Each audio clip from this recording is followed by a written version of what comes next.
Selamat datang kembali di Laskar Pelangi Channel. Adik-adik, video kali ini kita akan membahas latihan soal penilaian tengah semester, atau ujian tengah semester tema 6 kelas 5 SD semester 2 kurikulum 2013. Dimanapun adik-adik berada, harus selalu mengamalkan nilai-nilai Pancasila seperti, menghargai perbedaan suku, agama, ras, dan menjauhkan sikap bullying kepada teman, serta hormat kepada orang tua, dan cinta kepada bangsa dan negara. Jangan lupa dukung terus channel ini dengan cara subscribe, like, dan komen serta tekan loncengnya untuk mendapatkan pemberitahuan video terbaru nantinya. Langsung saja kita akan membahas latihan soal-soalnya. Soal yang pertama, teks yang menjelaskan mengenai sebab akibat suatu fenomena disebut A. Teks narasi, B. Teks eksplanasi, C. Teks deskripsi, D. Teks eksposisi. Jawaban yang benar adalah B. Teks eksplanasi. Kemudian soal yang kedua, informasi yang terdapat pada teks eksplanasi berupa A. Opini, B. Fakta, C. Pendapat, D. Mitos. Jawaban yang benar adalah B. Fakta. Kemudian soal yang ketiga, suatu pernyataan yang mengandung makna dari sebuah teks bacaan disebut A. Ringkasan, B. Kesimpulan, C. Kalimat utama, D. Gagasan utama. Jawaban yang benar adalah B. Kesimpulan. Kemudian soal yang keempat, kata-kata yang dianggap penting dalam sebuah paragraf disebut A. Kalimat penjelas, B. Kata kunci, C. Kalimat pokok, D. Induktif. Jawaban yang benar adalah B. Kata kunci. Jadi kata-kata yang dianggap penting atau yang sering muncul dalam sebuah paragraf disebut kata kunci. Kemudian soal yang kelima, sumber energi panas terbesar di muka bumi adalah A. Api unggun, B. Matahari, C. Lilin, D. Listrik. Tentu jawaban yang benar adalah B. Matahari. Kemudian soal yang keenam, jika dua benda mengalami gesekan, maka akan menimbulkan A. Energi gerak, B. Energi cahaya, C. Energi panas, D. Energi bunyi. Jawaban yang benar adalah C. Tentu ya, energi panas. Kemudian soal yang ketujuh, proses pembuatan makanan pada tumbuhan atau sering disebut dengan fotosintesis dibantu oleh A. Energi panas matahari, B. Energi angin, C. Kupu-kupu dan hewan lainnya, D. Manusia. Tentu jawaban yang benar adalah ya A. Energi panas matahari. Kemudian soal yang kedelapan, yang terjadi pada gambar adalah A. Ukuran es batu akan tetap, B. Es batu akan mencair, C. Es batu akan mengeras, D. Ukuran es batu bertambah besar. Tentu jawaban yang benar adalah B. Es batu akan mencair. Kemudian soal yang kesembilan, salah satu energi yang dapat diterima dan dilepaskan oleh suatu benda disebut A. Panas atau kalor, B. Suhu, C. Tekanan, D. Laten. Jawaban yang benar adalah A. Panas atau kalor. Kemudian soal yang ke-10, besaran yang menyatakan derajat panas suatu benda disebut A. Kalor, B. Suhu, C. Panas, D. Derajat. Jawaban yang benar adalah B. Suhu. Oke, adik-adik yang belum di-subscribe dulu ya, biar kakak semakin semangat membuat latihan-latihan soalnya. Kemudian soal yang ke-11, perubahan suatu benda yang dapat menjadi bertambah panjang, lebar, luas, atau berubah volumenya karena terkena kalor disebut A. Pemanasan, B. Pendinginan, C. Penyusutan, D. Pemuaian. Tentu jawaban yang benar adalah D. pemuaian. Kemudian soal yang ke-12, perubahan suatu benda yang menjadi berkurangnya panjang, lebar, dan luas karena terkena suhu dingin disebut A. Pemanasan, B. Pendinginan, C. Penyusutan, D. Pemuaian. Tentu jawaban yang benar adalah ya, C. Penyusutan. Kemudian soal yang ke-13, sambungan rel kereta api dibuat ada celah seperti pada gambar. Hal ini supaya A. Rel tidak melengkung jika mengalami pemuaian, B. Ada celah udara masuk, C. Rel kuat dari getaran, D. Rel terhindar dari percikan kerikil. Jawaban yang benar adalah A. Rel tidak melengkung jika mengalami pemuaian. Kemudian soal yang ke-14, kabel listrik terlihat mengendur pada siang hari. Hal ini dilakukan dengan tujuan agar A. Kabel tidak putus pada malam hari ketika mengalami pemuaian, B. Kabel tidak putus pada malam hari ketika mengalami penyusutan, C. Kabel menjadi awet dan tahan lama, D. Kabel tahan terhadap panas matahari di siang hari. Tentu jawaban yang benar adalah B. Supaya kabel tidak putus pada malam hari ketika mengalami penyusutan. Kemudian soal yang ke-15, cara perpindahan panas melalui zat perantara seperti benda padat disebut A. Konduksi, B. Konveksi, C. Radiasi, D. Mengalir. Jawaban yang benar adalah A. Konduksi. Kemudian soal yang ke-16, cara perpindahan panas yang disertai dengan perpindahan bagian zat perantaranya disebut A. Konduksi, B. Konveksi, C. Radiasi, D. Perpindahan. Jawaban yang benar adalah B. Konveksi. Kemudian soal yang ke-17, cara perpindahan panas dengan pancaran yang tidak membutuhkan zat perantara disebut A. Konduksi, B. Konveksi, C. Radiasi, D. Perpindah. Jawaban yang benar adalah C. Radiasi. Buat adik-adik yang belum subscribe, di-subscribe dulu ya. Tekan tombol loncengnya, like, dan share ke teman-teman kalian ya.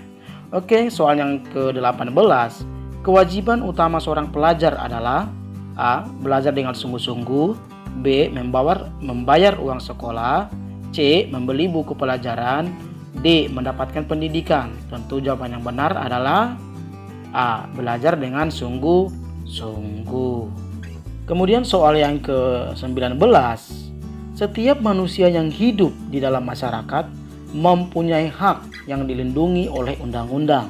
Salah satu hak warga negara Indonesia adalah A. Membayar pajak dan retribusi, B. Mengikuti siskamling, C. Mematuhi tata tertib lalu lintas, D. Mendapat pendidikan yang layak. Tentu jawaban yang benar adalah D. Mendapatkan pendidikan yang layak. Kenapa D, Pak? A, B, dan C merupakan kewajiban sebagai warga masyarakat. Kita wajib membayar pajak, wajib mengikuti siskamling, wajib juga mematuhi peraturan lalu lintas. Kemudian soal yang ke-20, hak anak untuk sekolah, mendapatkan tempat tinggal, mendapatkan makanan dan minuman yang layak, bermain dan mendapatkan istirahat yang cukup termasuk kategori hak A.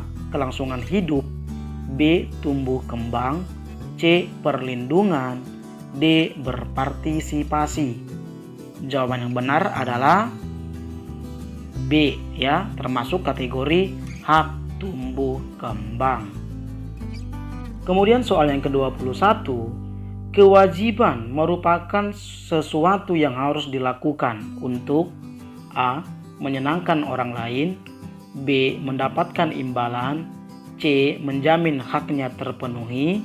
D. Tidak terjadi perpecahan. Tentu jawaban yang benar adalah C. Menjamin haknya terpenuhi. Nah, jika kewajiban kita sudah terlaksana, maka hak kita juga terjamin untuk kita dapatkan.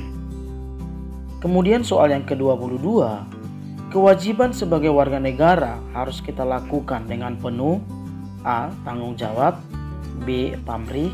C. Terpaksa. D. Beban. Jawaban yang benar adalah A. Dengan penuh tanggung jawab. Kemudian soal yang ke-23, setiap warga negara memiliki kewajiban untuk berperan serta dalam membela, mempertahankan kedaulatan negara Indonesia dari serangan musuh. Hal ini sesuai dengan Undang-Undang Negara Kesatuan Republik Indonesia tahun 1945 pasal A. 27, B. 29 ayat 1, C. 30 ayat 1, D. 32. Jawaban yang benar adalah C. Pasal 30 ayat 1. Kemudian soal yang ke-24. Nilai-nilai Pancasila dalam kehidupan sehari-hari dapat terwujud jika setiap anggota masyarakat menyadari A. Keutamaan hak, B. Tugas dan tanggung jawab, C. Kepentingan umum untuk golongan, D. Keutamaan kewajiban. Jawaban yang benar adalah B. Tugas dan tanggung jawab. Kemudian soal yang ke-25. Contoh penerapan nilai-nilai Pancasila sila keempat dalam kehidupan sehari-hari adalah A. Tidak marah ketika pendapat kita ditolak, B. Tidak merusak fasilitas umum, C. Mendirikan panti asuhan, D. Mengorbankan harta untuk pembangunan jalan. Jawaban yang benar adalah A. Tidak marah ketika pendapat kita ditolak. Kemudian soal yang ke-26. Salah satu cara manusia untuk menyesuaikan diri dengan alam adalah dengan mempelajari peristiwa alam yang ada di lingkungannya. Contoh, para petani harus menyesuaikan waktu tanam dengan A. Musim kemarau agar tanaman dapat tumbuh subur, B. Musim hujan agar tanamannya tumbuh dengan baik, C. Tanggal dan bulan yang baik agar terhindar dari bencana, D. Hari dan tanggal lahir orang tua agar panennya baik. Jawaban yang benar adalah B. Musim hujan agar tanamannya tumbuh dengan baik. Kemudian soal yang ke-27. Contoh penerapan ilmu pengetahuan dan teknologi untuk menanggulangi menurunnya hasil pertanian akibat kemarau panjang adalah A. Menimba sumur untuk menyiram tanaman, B. Mengairi sawah dengan air sungai, C. Pembuatan hujan buatan, D. Menyirami tanaman sebulan sekali agar hemat air. Jawaban yang benar adalah C. Pembuatan hujan buatan. Nah, pembuatan hujan buatan berarti manusia menerapkan ilmu pengetahuan dan teknologi. Kemudian soal yang ke-28. Manusia memiliki kemampuan berinteraksi dengan lingkungannya untuk A. Memenuhi kebutuhan hidupnya, B. Merusak habitat hewan dan tumbuhan, C. Mendapatkan semua yang diinginkan, D. Mengambil semua kekayaan alam sampai habis. Jawaban yang benar adalah A. Memenuhi kebutuhan hidupnya. Kemudian soal yang ke-29. Para nelayan memilih waktu untuk berlayar menyesuaikan dengan A. Tanggal baik, B. Keinginan, C. Kebutuhan, D. Keadaan cuaca. Tentu jawaban yang benar adalah ya D. menyesuaikan keadaan cuaca. Kemudian soal yang ke-30. Salah satu contoh terjadinya interaksi masyarakat terhadap lingkungannya untuk membangun perekonomian adalah A. Pementasan tari antar daerah, B. Kegiatan pelelangan ikan, C. Pertukaran pelajar, D. Belajar kelompok. Tentu jawaban yang benar adalah B. Kegiatan pelelangan ikan. Kemudian soal yang ke-31. Kegiatan di bawah ini dapat memberi manfaat terhadap kehidupan ekonomi masyarakat karena A. Dapat menciptakan lapangan pekerjaan, B. Dapat melestarikan budaya daerah, C. Dapat memenuhi kebutuhan hidup, D. Mencintai budaya sendiri. Jawaban yang benar adalah A. Dapat menciptakan lapangan pekerjaan. Kemudian soal yang ke-32. Dalam satu rangkaian nada pada sistem tangga nada diatonis terdapat A. 3 nada pokok, B. 5 nada pokok, C. 7 nada pokok, D. 9 nada pokok. Tentu jawaban yang benar adalah C. Terdapat 7 nada pokok. Kemudian soal yang ke-33. Tangga nada pentatonis merupakan tangga nada yang memiliki nada pokok sebanyak A. 3, B. 4, C. 5, D. 7. Jawaban yang benar adalah C. Memiliki 5 nada pokok. Kemudian soal yang ke-34. Tangga nada yang biasanya menggunakan susunan yang berbunyi seperti nada-nada do, re, mi, sol, la adalah tangga nada A. Diatonis, B. Minor, C. Pelok, D. Seledro. Jawaban yang benar adalah D. Seledro. Kemudian soal yang ke-35. Tangga nada pelok dan tangga nada seledro merupakan jenis tangga nada pentatonis. Di bawah ini, nada yang biasanya digunakan pada tangga nada pelok adalah A. Do, re, mi, fa, sol, B. Do, mi, fa, sol, si, C. Do, re, mi, sol, la, D. Do, re, mi, fa, sol, la, si. Tentu jawaban yang benar adalah B. Do, mi, fa, sol, si. Kemudian soal yang ke-36. Di bawah ini merupakan alat musik yang digunakan untuk mengiringi irama lagu yang bertangga nada. Perhatikan alat musiknya, alat musik tersebut merupakan alat musik gamelan ya. A. Diatonis, B. Pentatonis, C. Mayor, D. Minor. Jawaban yang benar adalah B. Bertangga nada pentatonis. Kemudian soal yang ke-37.